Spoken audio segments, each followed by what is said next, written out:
வணக்கம் and welcome to the show interesting info. August 24 இன்னைக்கு television டே அப்படின்னு சொல்லிட்டு இந்தோனேஷியாவில் ஒரு டே வந்து செலிப்ரேட் பண்ணுறாங்க. ஜப்பான், பிலிப்பைன்ஸ், தாய்லாந்து, சீனா, தென்கொரியாவுக்கு அடுத்தபடியாக தென்கிழக்கு ஆசியா பகுதியில் 6வதாக இந்த டெலிவிஷனை அறிமுகப்படுத்தின நாடு இந்தோனேஷியா. அந்த பெருமை அவங்களுக்கு இருக்குது. 1962 ஃபஸ்ட் டைம் அந்த ஒளிபரப்பு நடந்தது தான் பார்த்தீங்கன்னா இன்றைக்கி செலிப்ரேட் பண்ணுறாங்க. அதுக்கு பின்னாடி ஒரு சின்ன வரலாறு இருக்குது. ஏன்னா 1952 மெலாடி அப்படின்ற அமைச்சர் இந்த ஒரு ஐடியாவை சொல்கிறாரு.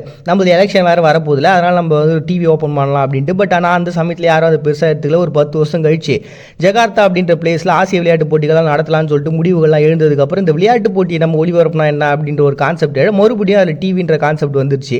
ஸோ சுகர்னோ அப்படின்றவங்களுடைய சப்போர்ட் மூலமாக பார்த்தீங்கன்னா அதுக்கான வேலைகள் எல்லாம் தொடர்ந்து நடக்க அது ஒரு பெரிய லெவலில் பிரம்மாண்டமாக மாறுது. அப்போ தான் பார்த்தீங்கன்னா அந்த போட்டியினுடைய நடத்துறதுக்கு முன்னாடி அவங்களுடைய அந்த சுதந்திரத்துக்காக அந்த கொடியெலாம் ஏற்றுற அந்த சமயத்தில் பார்த்தீங்கன்னா அதை ஒரு டெஸ்டிங் மாதிரி விட்டாங்க.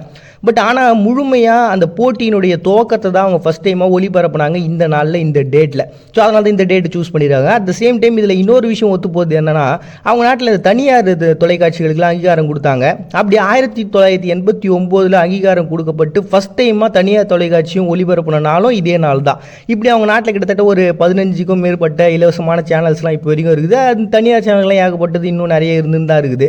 ஸோ அப்படி இந்த ஒரு பெரிய டெவலப்மெண்ட்டு இந்த ஒரு மீடியாக்கள்லாம் அவங்க நாட்டில் ஏற்பட்டிருக்கு அப்படின்னா அந்த ஃபஸ்ட் டைமாக அந்த ஒளிபரப்பு நடந்ததுக்கு அப்புறம் தானே. அதனால தான் பார்த்தீங்கன்னா இன்றைக்கி டெலிவிஷன் டே அப்படின்னு சொல்லிட்டு இந்தோனேஷியா ஒரு டே வந்து செலிப்ரேட் பண்ணுறாங்க ஆகஸ்ட் 24.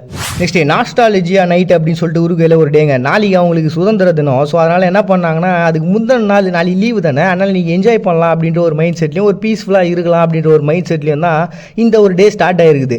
இதுக்கு பின்னாடி இருக்கக்கூடிய கான்செப்ட் என்னன்னு பார்த்தீங்கன்னா 1960 1970 இடைப்பட்ட காலங்களில் ரேடியோலாம் அந்த மியூசிக்லாம் ப்ளே பண்ணுவாங்கள்ல. ஸோ அப்படி ப்ளே பண்ணும்பொழுது அந்த சுதந்திரத்துக்கான மியூசிக்கு அந்த ரெட்ரோ மியூசிக்கு பழைய காலத்து விஷயங்கள்லாம் வந்து அவங்க அப்படியே ப்ளே பண்ணினே இருக்காங்க. அது அப்படி தொடர்ந்து பார்த்திங்கன்னா ஒவ்வொரு வருஷங்களும் பல வருஷங்கள் கடந்ததுக்கு அப்புறமா அது தொடர்ந்து அப்படியே நடந்துகிட்டே இருக்குது. குறிப்பிட்டு சொல்லணும் அப்படின்னா 1978 CX32 ரேண்டி மோனோ அப்படின்னு சொல்லிட்டு ஒரு சேனலில் இந்த மாதிரி ரெட்ரோ மியூசிக்லாம் போட ஆரம்பித்தாங்க. அது நிறைய பேர் லைக் பண்ணவும் ஆரம்பித்தாங்க. இது அப்படியே போக ஒரு கட்டத்துக்கு அப்புறம் பல வருடங்கள் கழிச்சும் இது பயங்கர பிரம்மாண்டமாக மாறுது. ரெட்ரோ கலரில் எல்லோரும் ட்ரெஸ் எல்லாம் போட்டுக்கின்னு நைட்டு ஃபுல்லாக டான்ஸ் ஆடிக்கின்னு அந்த ஒரு நாள் என்ஜாய் பண்ணுறது. ஏன்னா நாளைக்கு லீவில், அதனால் அந்த என்ஜாய்மெண்ட்டையும் அட் த சேம் டைம் அவங்களுடைய சுதந்திரத்தையும் கொண்டாடுற ஒரு கான்செப்டாகவும் ரெண்டும் ஒருங்கிணைஞ்சு இந்த ஒரு நாள் நைட்டு ஃபுல்லாக பார்த்தீங்கன்னா வயசானவங்களுக்காகவும் அட் த சேம் டைம் அந்த ரெட்ரோ மியூசிக்கெல்லாம் கொண்டாடுறதுக்காகவும் அவங்க என்ஜாய் பண்ணுறதுக்காக ஒரு நைட்டை உருவாக்கியிருக்காங்க. அதை தான் பார்த்தீங்கன்னா நாஸ்டாலஜி நைட் அப்படின்னு சொல்லிட்டு உருகுவேல ஒரு டே வந்து சர்வே பண்ணுறாங்க ஆகஸ்ட் 24.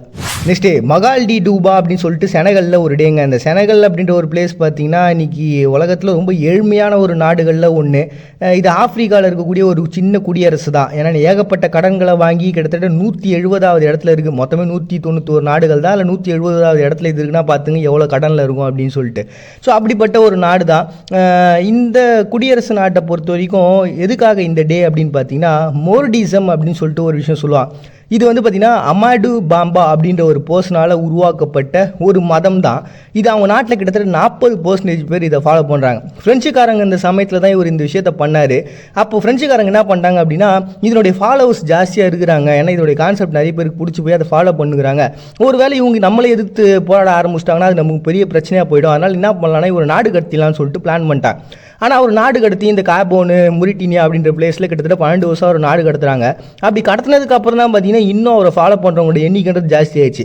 அதுவும் இல்லாமல் அதில் ஏகப்பட்ட கான்செப்டை வந்து அவங்க முன்னுக்குறாங்க.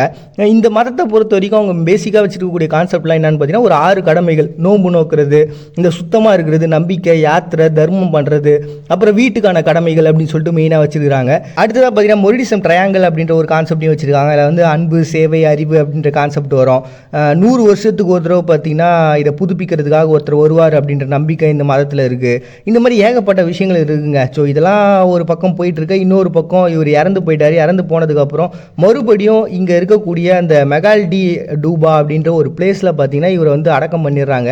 அதுக்கப்புறம் இந்த யாத்திரை அப்படின்ற கான்செப்ட் அவங்க நாட்டில் நடக்க கிட்டத்தட்ட மில்லியன் கணக்கான மக்கள் ஒவ்வொரு வருஷமும் இந்த பகுதிக்கு வந்து போகிறது அப்படின்றது ரொம்ப இம்பார்ட்டண்டான ஒரு யாத்திரையாக அதை பார்க்கப்படுது. அதனால தான் பார்த்தீங்கன்னா இன்றைக்கி இந்த செனகல் அப்படின்ற ஒரு சின்ன குடியரசு நாட்டில் இந்த மெகால்டி டூபா அப்படின்னு சொல்லிட்டு அவங்க நாட்டோட இம்பார்ட்டண்ட்டான ஒரு பெரிய ஃபெஸ்டிவலாக இதை வந்து செலிப்ரேட் பண்ணுறாங்க August 24. Next national flag day அப்படின்னு சொல்லிட்டு லைப்ரியாவில் ஒரு டேங்க. இந்த லிபிரியாவை பொறுத்த வரைக்கும் அமெரிக்காவிட்டேருந்து 1847 சுதந்திரத்தை வாங்கினாங்க. இவங்க அமெரிக்காவினுடைய அடிமைகளாக இருந்தவங்க பண்ணதுனாலையும் அட் த சேம் டைம் இது ஒரு அமெரிக்காவினுடைய ஒரு பகுதியாகவும் இருந்ததுனால பார்த்தீங்கன்னா இந்த கொடியும் கிட்டத்தட்ட அமெரிக்கா கொடி மாதிரி தான் இருக்கும். ஆனால் சின்ன சின்ன வேறுபாடுகள் தான் இருக்கும். இப்போ இந்த சிகப்பு வெள்ளை அப்படின்ற கான்செப்டோடு தான் அந்த கொடியும் இருக்கும். அதில் கிட்டத்தட்ட 11 கோடுகள் இருக்கும். இந்த 11 கோடுகள் எதை பேஸ் பண்ணியிருக்கு அப்படின்னு பார்த்தீங்கன்னா 11 பேர் சேர்ந்து ஒப்பந்தத்தை போட்டு இவங்களுக்கு சுதந்திரத்தை வாங்கி கொடுத்தாங்க அப்படின்ற கான்செப்ட் சொல்லணும் தான். 1915 பார்த்தீங்கன்னா இது ரொம்ப இம்பார்ட்டண்டான ஒரு விடுமுறையான ஒரு நாளாகவும் மாற்றப்பட்டுச்சுங்க. ஸோ அப்படி இந்த ஃப்ளாகை எல்லா பகுதிகளும் ஏற்றி அதை ஒரு பெரிய ஒரு பேரணியாகவும் அண்டு பெரிய நடவடிக்கைகளோட ஒரு பெரிய லெவலில் ஃபங்க்ஷனாக பார்த்தீங்கன்னா இன்றைக்கி நேஷனல் ஃப்ளாக் டே அப்படின்னு சொல்லிட்டு லிபிரியா விடுமுறையோடு கொண்டாடுறாங்க ஆகஸ்ட் 24. பலருடைய வாழ்க்கை அழிஞ்சதுக்கப்புறம் ஒருவருடைய போராட்டத்தில் ஜனநாயகம் மீட்கப்படும்னா, பலர் வாழ்க்கை கசந்ததுக்கு அப்புறம் ஒருவருடைய போராட்டத்தில் அறம் பேசப்படும்னா, பலருடைய வாழ்வு வருந்திய பிறகு ஒருவருடைய போராட்டத்தில் அதிகாரம் அடக்கப்படும்னா, உங்கள் எஜுகேஷனை தூக்கி குப்பையில் போடுங்க. மறுபடியும் எல்லாரும் நாளைக்கு வந்து சந்திக்கிறேன். அவங்க பாட்டு நீங்கள் பார்த்துட்டு இருக்கு இந்த நிகழ்ச்சி இன்ட்ரெஸ்டிங் இன்ஃபோ.